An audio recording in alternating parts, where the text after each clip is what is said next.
Hello? How are you?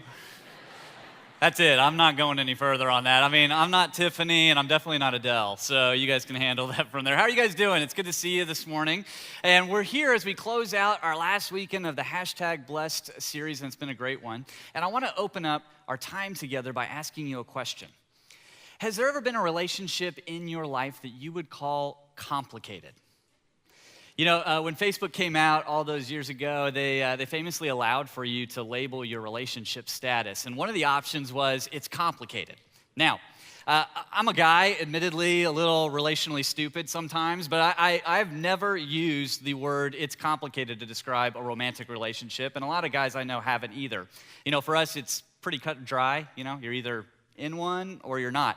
However, I do know a few guys whose girlfriends, in the midst of their relationship, changed their status to all of a sudden say, it's complicated. Which you don't have to be a relational expert to know that if that happens, you have about 3, maybe 4 days before it goes from being it's complicated to it's done. But whether or not we're talking about, it's not just talking about relationships that are romantic, whether you're talking about family relationships with different dynamics or friend relationships that have been close and integral into our lives or sibling relationships that have been in our life, we probably all have 1 or 2 relationships that we would describe as complicated. You know, tell me about your dad. Well, it's complicated. Or, man, we never see Uncle Joe at Christmas anymore. What's the deal with that? Well, that's a long line of complicated right there. Or, tell me about your BFF. I mean, I don't see her around. What's going on with that? Well, it's more like FBF, former best friend. It's complicated. You know, and if we all have 1 or 2 of these relationships, we could probably identify with Jacob, who has been the source or the main focus that we've been looking at during the #Blessed series, because he had 1 or 2 complicated relationships, probably even a few more than that, a lot of it due to his own actions. You know, as we've journeyed with him over this past series, we've gotten to see a lot about this person. He is an important figure in the Old Testament. I mean, God would use Jacob and his kids to start a nation that God would use to be his witness throughout the entire world. And that nation would do great things, and so it was all started because of Jacob and who he was and how God had worked through him. But while we see that Jacob is super important, we also see that he is super, super imperfect. You know, from the time that he jumps on stage, he has been a conniver and a deceiver from the very beginning. And so last week, we had a cool encounter where Jacob comes head on with that me-first lifestyle that he'd been living on and finally is brought to a place where he actually recognizes his dependence upon God. It's a strange story where God actually even wounds him at the hip and they actually wrestle each other, which is just crazy.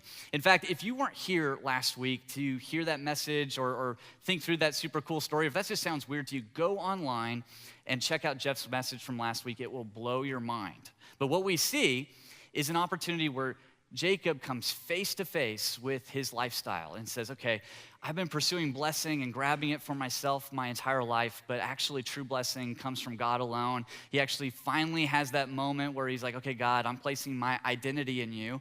And God changes his identity. He comes into his life and does some cool things. He even changes his name from Jacob to Israel. I mean, every good wrestler gets a new name. It's even more staying power than Hulk Hogan or whatever, Randy. I don't even know my wrestlers. I'm going crazy on this. It's even got more staying power because Israel still exists today. It's a nation that is still here that God is still working through. But while Jacob's identity has changed, while his name has changed, his circumstances have not. In fact, the repercussions from a lot of me-first decisions are still around. So much so that right after Jacob finishes wrestling God, this is the first verse that pops up right after that, and it says that Jacob looked up, and there was Esau coming with 400 men. Now, you don't have to have been journeying with us through the entire series to know that if somebody is kind of coming off on the horizon with 400 people, they're probably not coming for a picnic. In fact, if you were here last week, you would remember these guys, where there's almost like Esau and his gang are right there, and it's about to be showdown time. And it would make you wonder to say, oh yeah, that's right, that was going on. What happened with that? Last week almost in some ways left us with a cliffhanger where we saw God show up big in Jacob's life, but all of a sudden we're now brought to a recognition that things are still very much perilous for Jacob. He's caught in the middle of a really complicated relationship.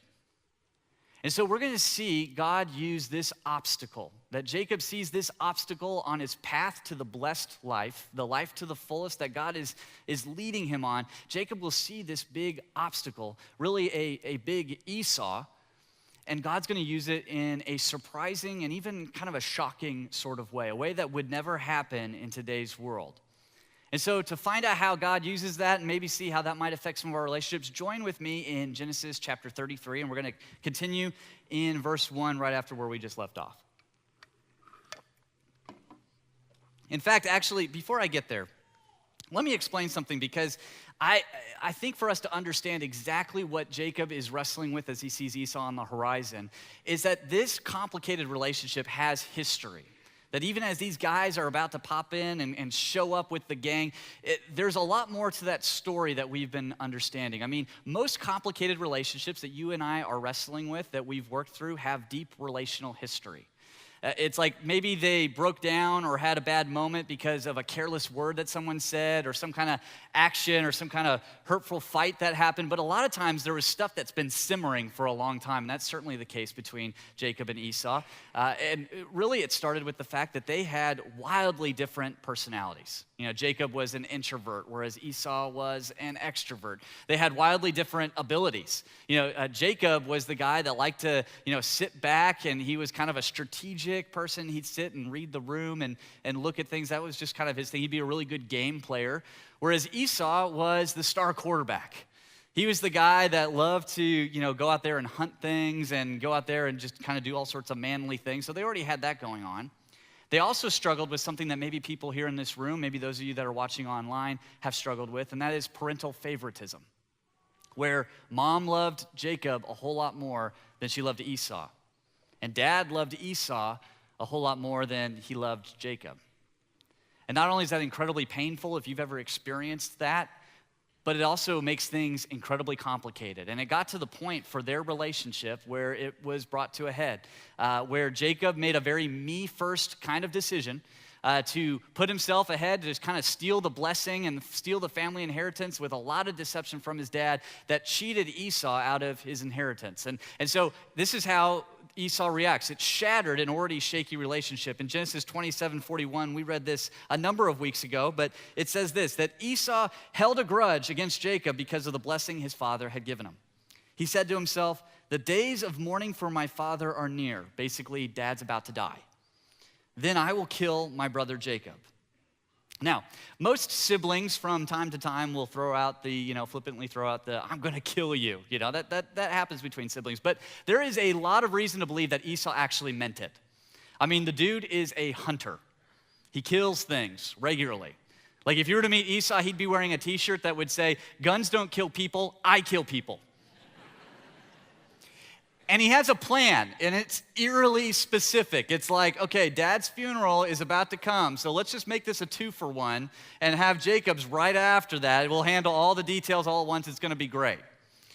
And so for Jacob, he does what any smart person would do. He hightails it out of there. Jacob's not a fighter. Jacob is a runner. Now, I can identify with that a little bit. I was a cross-country runner in high school. I wanted to play middle linebacker, and for some reason they pointed me to the running side of things. I have no idea why.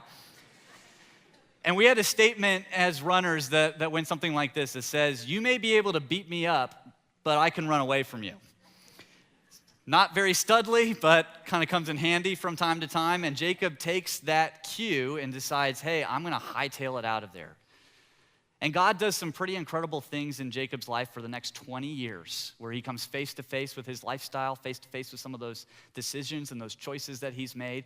And we see how God has changed even his identity to core, but we have no idea what he has done in Esau's life until now. And so picking up in verse 1 from verse 33, or chapter 33, this is what happens. Jacob is going to do some strategic maneuvering when he sees Esau and the gang on the horizon, and he's going to do this. He divided the children among Leah, Rachel, and the 2 maidservants.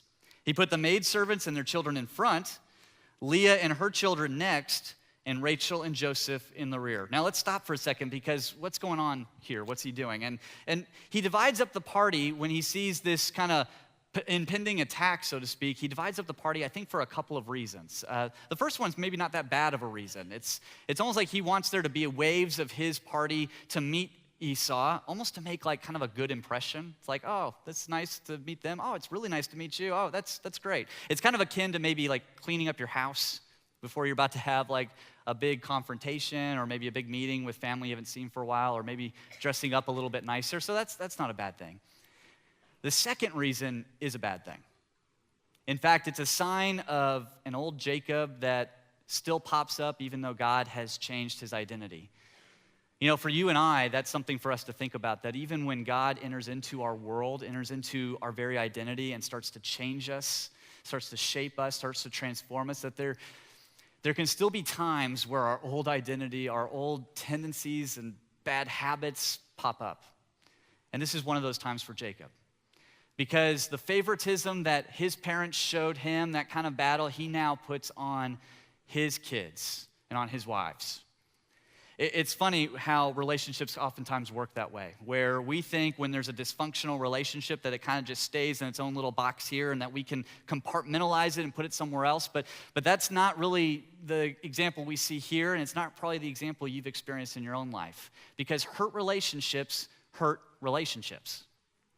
I mean, you've probably heard that phrase where hurt people, but I think the same thing is true with our relationships, that if there's dysfunction somewhere, it doesn't stay tied up, it starts to spread. And that's exactly what happens here with Jacob and his family, that because of dysfunction with his brother Esau, because of stress that he's feeling there with that relationship, it starts to infect and spread to his wives and his kids, to where he basically does something incredibly hurtful, where he does another in a long line of insults to Leah to say, I care more about Rachel and I care more about Joseph than I care about you, and I care about your kids, which is kind of weird to say because they're Jacob's kids too. And so he basically says, I want Rachel and Joseph in the back because I want to protect them the most. In Jacob's family, if you want to know how loved you are, just look to see how close you are to the murderous relative. That's a good indication. You don't want to be close to them, and that's what happens with Leah and her kids. And the generational effect that this will have will spiral out for years to come. I mean, this is another sermon for another time, but we find out down the road that Leah's kids will hold such a grudge against Rachel and her kids that they will actually sell Joseph into slavery because of this. They'll try to actually kill him, but sell him into slavery, and that sends him to Egypt, and then it starts a whole line and chain of events that God will use. But it's probably because of events like this that set this family on some stress that comes from years down the road. But just before we get really mad at Jacob, and we probably should be for a second there, he actually does something bold, something that reminds us that maybe there's a new Jacob that we're seeing here. And this is in verse 33, verse 3. Jacob, he himself, went on ahead and bowed down to the ground 7 times as he approached his brother. And this is a very bold and kind of courageous step that Jacob does. That old Jacob would have sent the parties ahead and kind of waited in the back, and that's what he did, and that's when God actually wrestled him, is when he was acting in the back. But then once he wrestles God, he actually places himself in front. He says, okay, I'm going to move out ahead and actually put myself there to see my brother first. That's a bold relationship step. And not only that, he does something very humbling. We've never seen a humble Jacob up to this point, but we do at this point, where Jacob will do an ancient kind of protocol that they'll do in that culture, where they would bow down 7 times. It was basically a way to communicate to a king that you were the servant, kind of placing yourself to say, hey, 7 times I'm going to make sure that you know that I am less than you are more. And that's a very humbling thing for Jacob to do to his brother Esau. Not only is it humbling, it's kind of crazy, because as he's bowing down, he's like, okay, I know this guy, my brother Esau, he has reasons to kill me, and I'm basically giving him the prime opportunity to do it. So it's a crazy step, and we have no idea how Esau will react. So let's find out. In verse 4, but Esau ran to meet Jacob and embraced him. He threw his arms around his neck and kissed him. We find out here that he then wants to meet the kids and the family. I mean, this is an understandably emotional scene that goes on right here. You know, for Jacob, I think these are tears of relief. Yeah, have you ever had a confrontation that you were really dreading? Maybe it was a relative or a friend or something had broken down and you're expecting the worst. For me, when that's happened, the worst has never been my death. I don't know if it's been for you. I hope not. It hasn't been for you. But I've thought about those times where you were expecting the worst and when you were met with forgiveness, maybe an openness, maybe a smile, what a relief that is. And so I want you to take that feeling, if you've ever felt that, and multiply it by 100, because that's what Jacob's experiencing here. For Esau, I think these are tears of genuine forgiveness, genuine excitement to see his brother after all those years. He wants to find out more about him, get to make up for lost time, and that's what they do. And then it's kind of cool that after this scary moment is done, we then see that Jacob says, okay, I want to try to demonstrate as much as I can that I am a changed man to his brother. And so in this passage, Esau asks him about, hey, what was the deal with you sending all those waves of stuff, the cattle and the money and all that stuff, and sending it my way? What was the deal with that? And Jacob says, hey, it's to find favor. Basically, it's to show you that, man, I'm a changed person. I'm not here to try to take anything from you. I actually want to try to make things right. And Esau will say to him, well, brother, you can keep it. I have all that I need. Basically, man, take me at my word. I've forgiven you. And this is what Jacob says in response to that in verse 10. He says, no, please, said Jacob, if I have found favor in your eyes, accept this gift from me. For to see your face is like seeing the face of God. Now that you have received me favorably, please accept the present that was brought to you, for God has been gracious to me, and I have all I need. And because Jacob insisted, Esau accepted. And reconciliation between two once very bitter rivals happens. You know, I find it interesting that at this point we actually discover, okay, why was God moving Jacob back through Esau? You know, God could have called Jacob anywhere, and he could have called him to much less dangerous, much less perilous kind of situations. Why did he lead him back through Esau? Why was that his path to the blessed life? And I think we get a big clue for that in this passage because there's an interesting phrase that stood out to me. And where Jacob says that seeing your face is like seeing God. And that's a weird phrase. My first thought when I was reading this passage was, okay, this is old Esau kind of buttering up, or old Jacob buttering up Esau. It's kind of like, man, you are so cool, you're godlike, and just trying to kind of get on his good side, you know, because he knows things are kind of full of tension. But I don't think that that's what's happening here. Just a chapter earlier, when Jacob is wrestling God, he uses a very similar phrase, where after he wrestles God, it's still kind of mysterious exactly what happened, that Jacob names the place Peniel, and he says he names it that way because it was the location where he saw God face to face and overcame. And so for him, just a chapter later to use the same phrase, I think is kind of telling. I think it lets us know that what had happened in that kind of mysterious sort of in the middle of the night moment all of a sudden became a little bit more real. That God used that encounter with Esau to be a flesh and blood, face-to-face kind of experience with what forgiveness, what grace is all about, what God had done in his life all along. And so it's cool to see that in this story, on Jacob's path to the blessed life, that God not only used Esau not as an obstacle, but actually turned him from an obstacle into a very powerful opportunity. An opportunity that probably wouldn't have existed with any other relationship in Esau or in Jacob's life because of just how integral, how much history, how close this relationship was. There was something powerful about that moment that God used to make his grace, his forgiveness real to Jacob. You know, and so as I read this story, it makes me wonder, okay, well, that's great for Jacob and Esau. You know, I'm glad they had their kumbaya moment. Good for them. But does that relate to my complicated relationships? Does it relate to our complicated relationships here today? And to be honest, this is a tricky question because I know in a room this size, I know for those that are watching online through live, I know those that might be watching a podcast later on, that when you take up all of the different complicated relationships that are in this room, it's complicated.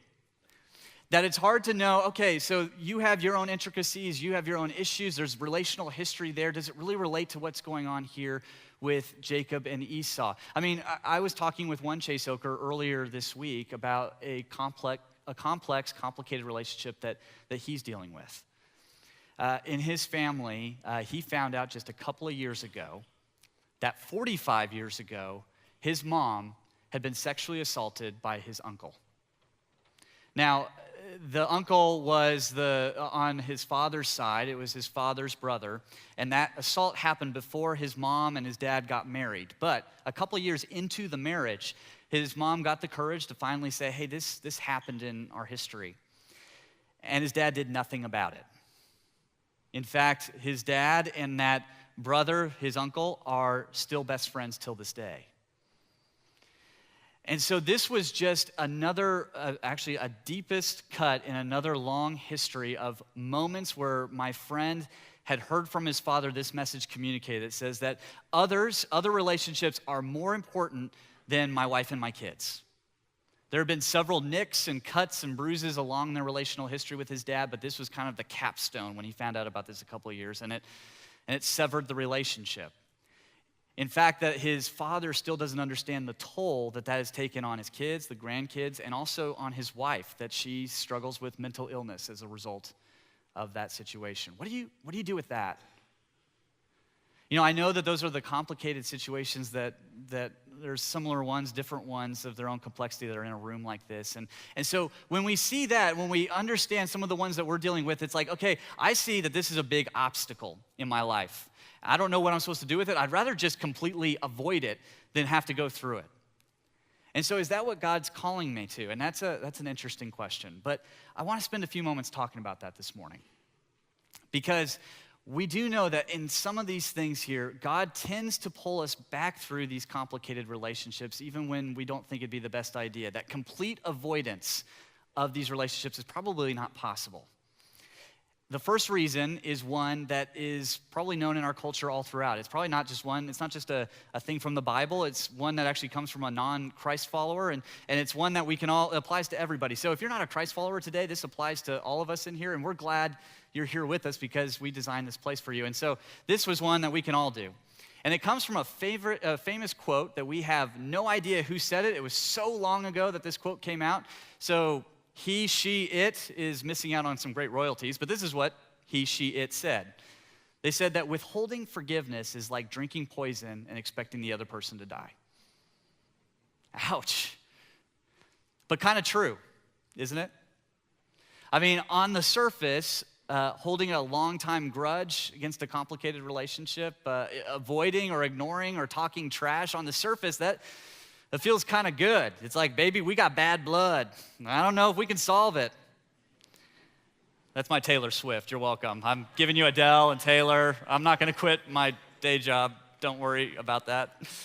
On the surface, though, it feels good, but there's a cost to avoiding those kinds of relationships completely.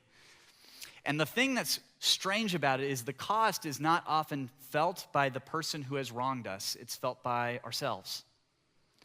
By added stress, mental anxiety, baggage, and frustration that we're carrying in our life all the time, we feel that, not the other person.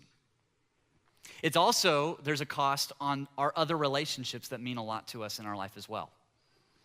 You know, that when we can't vent some of the stuff we're feeling, again, it starts to spread out in sporadic ways that are unexpected, and sometimes that hits people that are closest to us that have nothing to do with that. And this is true probably for all of our relationships, not just our closest ones. Like I remember for me, a number of years ago, before I was on staff at Chase Oaks, I was working a clerical job, waiting for the chance to go into ministry. I'd been studying to try to work in the church, and I was ready to do it, and for some reason, God hadn't opened that door yet. So I was kind of waiting, and I worked a clerical job for a very, very, very toxic employer. He had no problem taking advantage of people. He wasn't very ethical, and we had to daily work through kind of that conundrum back and forth. And so I couldn't vent anything at him because he was my boss. And so instead of venting at him, I took it out on my new marriage. Where I'd come home from work every day just carrying this stress and putting that stress on my wife and getting angry at random things. I mean, if you ever find yourself getting mad at who should microwave the pot pie for dinner, You're probably emotionally stuffing. There's probably something going on there. But not only was that true for, again, my boss was not an integral relationship in my life. That was a blip on my relational radar. But imagine for those relationships where they are a lot more integral, where it's about a father or a mother or a sister or brother, a close friend, a spouse, a former spouse. Imagine what we do with that if we've got stuff that we're unable to share or process through. My buddy who's dealing with that situation with his father has found that he's starting to vent at his kids who are 1 and 3, and who don't have anything to do with that situation, but they're bearing the brunt of some of that frustration because that's what happens when we hold on to some of the stuff. It goes out because hurt relationships. For those of us that do follow God, I think there's an added motivation to say, okay, I can't completely avoid this. I can't completely act like some of these complicated things don't affect me. I mean, Jesus talked about this in the Sermon on the Mount. It's a famous passage where he basically says, as he's talking about these kind of relationships, that, if you are coming to offer your gift at the altar, basically if you're coming to worship God, connect with God. And at that point, realize that there is some kind of unreconciled close relationship with a brother, sister, or somebody in the church, or somebody of faith. If there's some kind of situation like that, Jesus says something surprising. He says, go, leave your gift at the altar and go. Figure that out, reconcile that, work through that, process through that, and then come back and worship. And what I think he's saying, above everything else, is that the horizontal affects the vertical. That if you and I are numb in an intense personal relationship in our life, we can't help but start to be numbed in our relationship with God. Conversely, I do believe that there is some kind of big opportunity that comes in our relationships, not only with each other, but with God, if we actually decide to start viewing these not as obstacles in our life, but actually an opportunity. That our path to the blessed life to the fullest, might be leading through a close and complicated relationship, because close and complicated relationships are the prime real estate to experience and express the grace of God. Why is that? I think it's in those moments where we have to come face to face with somebody that we either need to ask forgiveness of or we have to extend forgiveness to, that we actually are asking ourselves, do I really believe in forgiveness at all? I think it's in those moments where we actually have to humble ourselves before someone that maybe we've wronged, or humble ourselves to forgive somebody even though they've wronged us in a lot of ways, that we actually find out what brokenness is all about. Say, do I really believe that all of us are coming to God broken, and that all of us are in need of forgiveness and grace and his mercy, and that there is no other place that comes close to providing us those opportunities in our life to be able to do that? I mean, I think as I look at this story this morning, the person I'm most impressed with is Esau, which surprises me, because at the beginning of the series when we met Esau, I mean, he's the big, hungry, hairy oaf of a hunter. That's a lot of H words, but there you go. He's the big guy that traded all of this stuff, all of the blessing and all of the stuff that God had for him. He traded away for a bowl of stew. And you're like, okay, this guy is an idiot. And yet now, 20 years later, we see a way different Esau. An Esau who's ready to forgive, who wants to connect with his brother. I mean, what happened? And the funny thing is, not only does the author of Genesis not tell us, but we actually don't even really need to know. Because we see it all in this one moment, that clearly God has touched this man in some way. That clearly this is a man who understands forgiveness, that he understands grace, and he understands humility. It was from this one moment. And so this morning, I have a difficult question for us all to ask ourselves. Has God placed somebody on your path to the blessed life? Is there a difficult, complicated, close relationship that you probably would say, man, God, I wish you would lead around that. I wish you would lead over that. I wish you would lead away from that. But for some reason, you keep bringing this person back to my mind, back into my process, that I actually feel like, okay, you want me to engage with this opportunity, this person in some way. You know, in some ways, I don't even need to tell you who this person is. I think if you're struggling with it or anything like that, a lot of times someone is already popping to our mind right now. That's like, oh yeah, I'd rather not deal with that, but I feel like God's actually asking me to deal with that. And the thing I'm going to ask us to consider is to take a courageous relational step towards that, to actually start seeing this maybe not as an obstacle completely, but as actually an opportunity that God wants to engage with me on that. Now, here's not what I'm saying. That step may not be reconciliation. It may be, but it may not be, because these things aren't simple. They're complicated. They're complicated with a long relational history. I mean, when you actually look at the story today that we're talking about with Jacob and Esau, it'd be easy to just say, well, okay, they got together and boom, reconciliation happened. I mean, then that's what we should do. You should just boom, get together and be reconciled. But we know that it's not that simple. In fact, I think even just viewing it just as reconciliation makes the picture too small. Maybe a better way to view it would be to see their process towards reconciliation more like this, as a 4-step thing, where they had stuff that they had to process through, stuff that needed to be forgiven, stuff that allowed them to be reconciled, and then leading to restoration. That for them, it took a number of years for them to process through different emotions, hurts, angers, frustrations that they might have had towards one another, towards their situation, towards God. And that at some point on their own, they had to come to a place of forgiveness where they understood that maybe there was a debt that had happened that could not be repaid, and to depend upon God for that strength. But that was something that they probably had to do on their own. I mean, even with our story today with Jacob and Esau, it's easy to just point at Jacob and say, okay, he was the one that had a lot that had to ask for forgiveness, and that's true, he did. But most of us know with most complicated relationships, there's probably stuff that we all have to ask for forgiveness for and stuff that we have to extend forgiveness to. That tends to be the way that it works out. And I think it was for their relationship. Esau didn't have his hands clean on this matter either. So at some point individually, they came to the point that they forgave one another. That allowed them to make reconciliation possible, where Jacob could humble himself and Esau could actually approach Jacob without murderous rage. But here's the thing, those 3 steps took 20 years to happen. That's a long time. I actually have a theory that I feel like that God didn't nudge Jacob to go back home until he knew that Esau had forgiven him. Because it took maybe all of those 20 years for Esau to process through all of that stuff, and maybe that's what happened there. And that even after they had reconciled, restoration hadn't completely happened either. It's interesting, as the passage closes out on this story here, Esau basically extends to Jacob an offer. He says, brother, why don't you come and journey with me? Let's kind of come back together, join our camps together, and extend a journey and go off into the sunset together. And Jacob makes up some kind of lame excuse on why that's not a good idea. He says, well, you know, my camp has a whole bunch of kids, and we got all this stuff. It's going to take a little while. Why don't you go on ahead, and we'll meet you there. And so Esau goes on ahead, and Jacob proceeds to go to a way other section of town.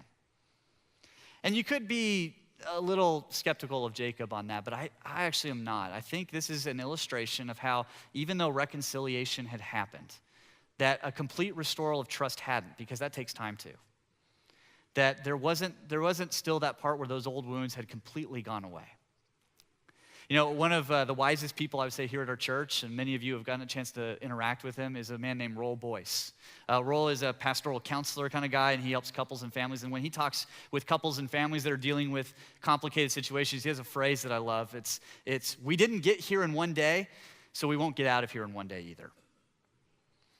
But it does beg the question for you and I, what does a step for today look like as we're wrestling these complicated relationships that God maybe has put into our path?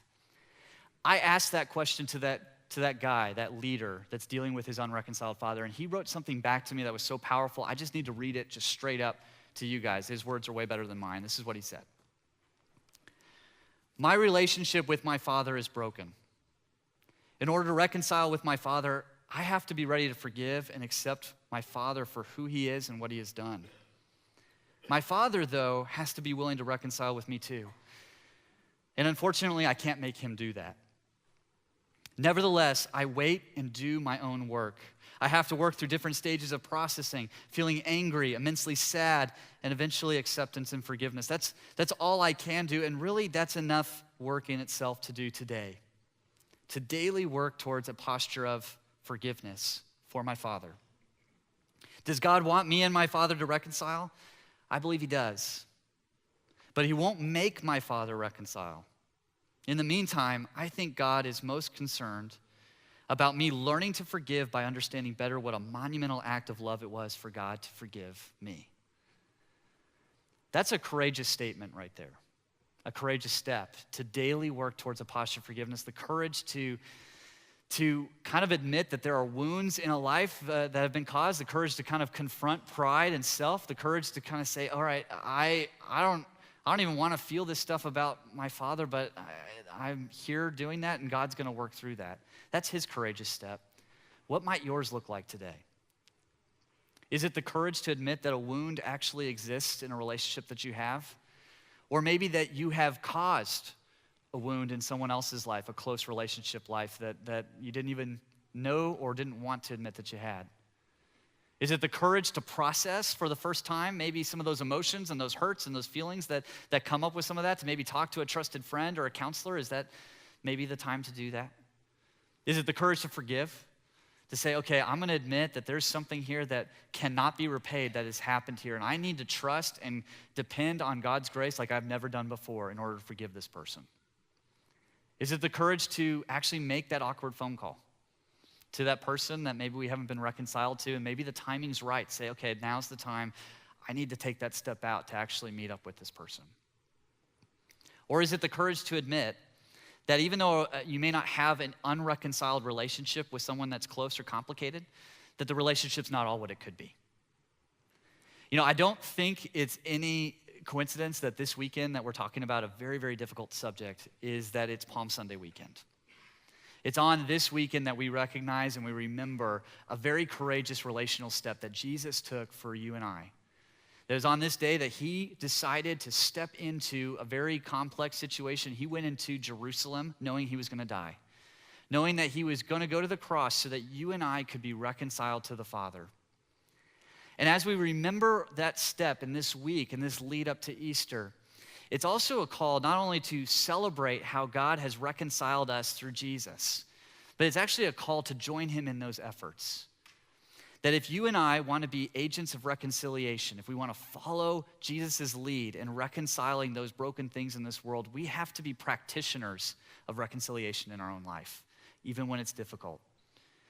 You know, we live in a culture that does relationships more in like a disposable kind of way, where if a relationship becomes hard or difficult or just inconvenient, to just dispose of it and move on and do all that. But I don't think that's the way that Jesus leads us to view our relationships. That there's a perseverance, a push through, an opportunity to say that in those close and committed relationships and conflicted relationships a lot of times, I have an opportunity that I can't get anywhere else to experience the grace of God. So this morning, as we think about those steps, I'm going to invite us to pray together because we need God's strength to help us with these things. Would you pray with me? Father, we thank you that you are a God who has sought us out and sought out reconciliation with us even though we didn't deserve it. And as we remember what you have done through Jesus, how you sent him to die for us, and as he went to that cross to do something bold and courageous and difficult so that we could be reconciled to you, we ask that you would give us the courage, give us the power and the strength to know what that looks like in our life, on how to join in reconciliation in our own world and in particular in our own personal life. We love you, and it's in Jesus' name we pray. Amen.